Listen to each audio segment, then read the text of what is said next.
I'm talking with Bobby Moore of Cast. Thanks for joining us today, Bobby. Hi, thanks for having me.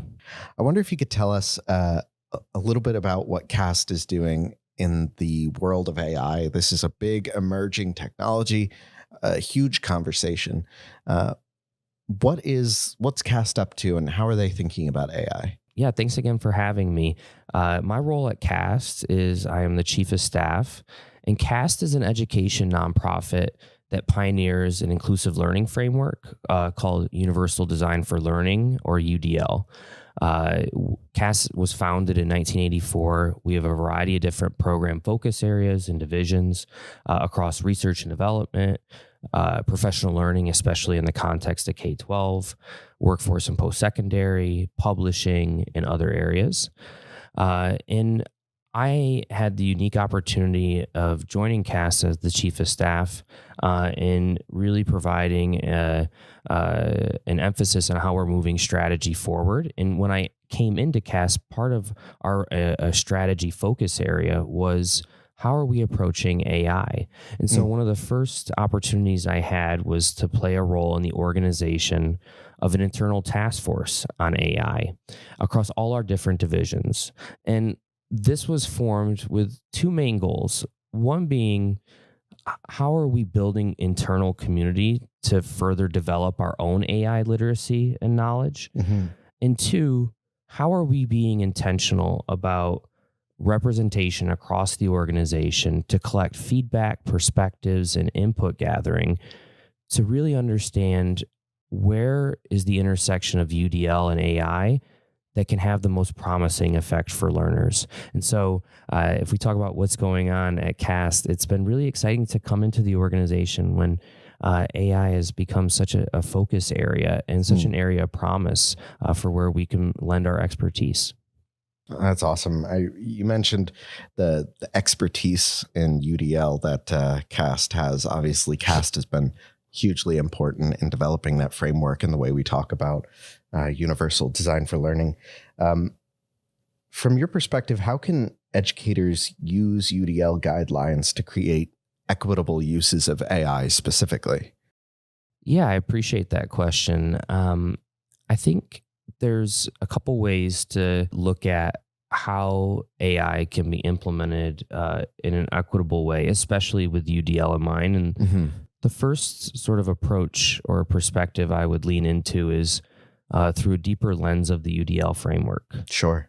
And especially in three different areas. So when we look at the framework, we're providing multiple means of engagement to really stimulate student motivation, and we're looking at providing multiple means of representation to build out resourcefulness and knowledge. And we're looking at providing multiple means of action and expression to really support how learners are goal-directed and strategic. And so in looking at that element of the UDL framework, if we start with providing multiple means of engagement, this is a great opportunity to think around how are we leveraging AI-based opportunities that may involve a variety of different engagement types, whether that be simulation or instances where gamification is involved. When we talk about providing multiple means of representation, this is where we're talking about AI-based opportunities for personalized learning dashboards, where we're using AI for students to build out self-awareness around their learning experiences, preferences, and be able to adjust and take ownership of their learning experience. We're also talking about AI-based multimedia types. The other piece on providing multiple means of action and expression, really, this is being able to identify opportunities, just as a few examples, where AI can be introduced for alternative assessment format types, text to voice. So looking at the UDL framework from that lens, Sure. it's really about building out learner agency and choice based on learner preference. The other piece I would say is these AI emerging technologies and opportunities, they need to be accessible. And not, a lot of these conversations, not exclusive to just AI, just with emerging technology in general, accessibility is always catching up. And we need to make sure that accessibility experts are in the conversations early, not only with the product development conversations, but talking with the field around how these solutions can be improved. The other piece I would say is it's not just accessibility in the products themselves, but how are we being intentional in seeing the opportunity around how AI can improve accessibility? AI-based captioning, AI-based text to speech. There are a lot of promise for a lot of different learner groups, whether that be student with disabilities, English language learners, and others. If we're being intentional about looking at how AI can improve accessibility for those learners. That's so interesting. You hear so much about the accessibility guidelines that exist and how can we adapt tools or build into tools the accessibility that we're maybe more used to in more traditional tools. But it's really interesting to hear this idea of even going beyond that with AI and its capability and building new and improved forms of accessibility. Absolutely. And this isn't new to emerging technology areas. Accessibility is, historically had to catch up, and especially with the pace of AI. It's really important that there are the accessibility community and those bringing accessibility expertise are brought into these conversations on product development, product implementation from the get-go. And now is the time to be having those conversations as we see so many new emerging AI technologies being developed and introduced. Mm-hmm. Yeah. I wonder if you could speak a little bit more the idea of, students having their own learning dashboards that they can keep up with, things like this. I wonder if you could speak a little bit more about how AI can be leveraged to empower students and allow them to take ownership of their own learning journey. Yeah, absolutely. To your point, and I'm going to reemphasize it again. Sure. AI, through a variety of different dashboard types and formats and platforms, there are true opportunities for students to be able to track their learning experience and progress over time and really be able to adjust based on preference or need and ultimately build self-awareness and learner agency in students. What I would also say is AI has the potential to really promote inquiry-based learning.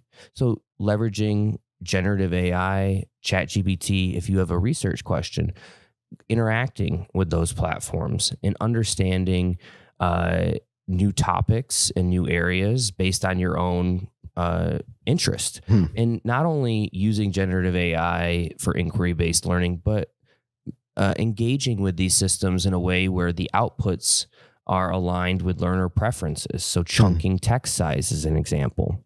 The other piece I would say is there's a lot of opportunity around promoting creativity and critical thinking for learners engaging different AI-based tutoring agents, other AI-based chatbots, the creation of AI chatbots.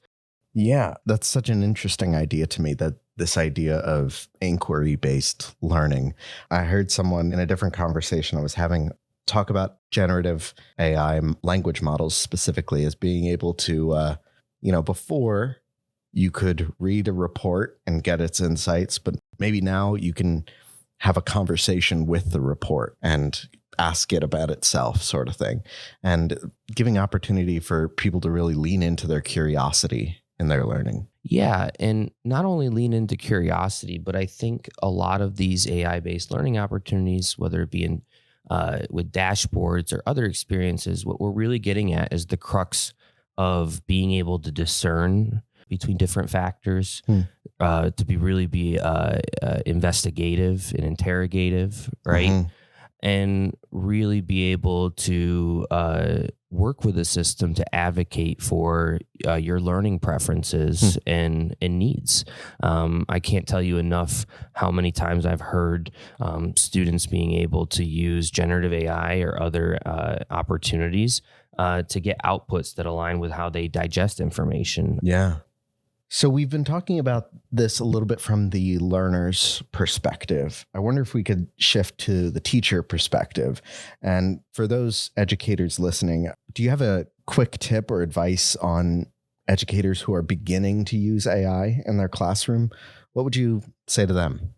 Yeah, I would say, like any other emerging technology or new initiative, because we all know educators are bombarded with many new initiatives throughout Sure. the year. Um, I would, if this is a new area for you, I would first recommend starting small, Hmm. really looking at what is a need in your classroom and really trying to reach out to others and build awareness to perhaps find something that meets that need. And if that's AI, starting small and piloting it, being intentional about targeting it with a few students to understand its implications and effects, where its shortcomings might be, and individual guidance might be needed. And so starting small, not just in the applications that you're using, but starting small with select groups of students to understand its full effects. I would also say building community and being intentional about promoting your own AI literacy. All of us, including those in the research field and other Sure. areas, this is an area where they're still building out their own AI literacy and familiarity and learning things every day. And so there's a host of different opportunities and communities, whether that be in your school or whether that be in the nonprofit space or the ed tech space, to really be able to be a continuous learner around what is AI and what are some of the emerging technology platforms and opportunities that could potentially be leveraged for the benefit of your learners. But not just for the benefit of your learners, but also for your practice as an educator. Sure. We forget too often that not only does AI really have the promise of improving outcomes for students, but it has the ability to empower teachers, and especially in ways which more instructional time is being freed up because AI is supporting some of the more administrative tasks like grading. So what's CAST working on? What are you excited about moving forward? Yeah, so to sort of come back to this idea of AI literacy and Sure. building community for your professional learning, CAST's mission is really to inspire and convene a global community around our inclusive learning framework, Universal Design for Learning, and UDL. And when we look at that in the context of AI, we are launching a quarterly convening on artificial intelligence, Okay. where we are building out a community of researchers, educators, administrators, practitioners on a quarterly basis to provide professional development and teaching and sharing out what's going on in the field around AI and teacher empowerment, AI and the prospect of the IEP development process, equitable implementation of AI and policy at the school level. And so we've been hosting these convenings a few times this year, and we really welcome those to come and join us if it's of interest to them. And they can join them by emailing me at bobbymore@cast.org. That's awesome. Lastly, we talked about learners, we talked about educators. I want to real quickly touch on EdTech developers, vendors. So the Educating All Learners Alliance has released a accessibility course for EdTech vendors. What would you say to a vendor who's considering the possibilities of accessibility, but not knowing where to start? What does CAST have to say about that? Yeah, I would say first and foremost, when we look at the development of EdTech solutions, especially in the context of accessibility, it's extremely important that learners with disabilities are involved at every point of the process. Sure. Whether that be in the creation and initial development, or whether that be in the testing and deployment and understanding its effects beyond initial implementation for things that can always be continuously improved. I also would say really looking to, again, look for partnerships and community. There are many different associations around accessibility.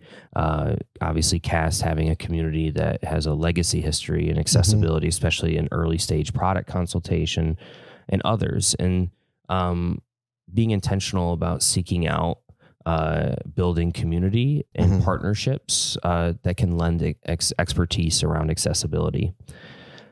In that same vein, there is a lot of literature with accessibility in the context of edtech product development out there. And, working at CAST, knowing this is just one example resources, our accessible education materials, AIM podcast, where every couple weeks we have a podcast on an accessibility topic that's provided by those that work on our accessible education or AIM center. And so, really engaging podcasts, literature, there's a depth of it out there, and being intentional about seeking it out. That's wonderful. This has been a wide-ranging conversation. So what would you hope people take away from this conversation? Yeah. I mean, at the core, AI has the ability to really positively impact educational outcomes, learning experiences, workforce outcomes, but only if these AI solutions and experiences are developed in ways of which they're flexible, accessible, and universal designed.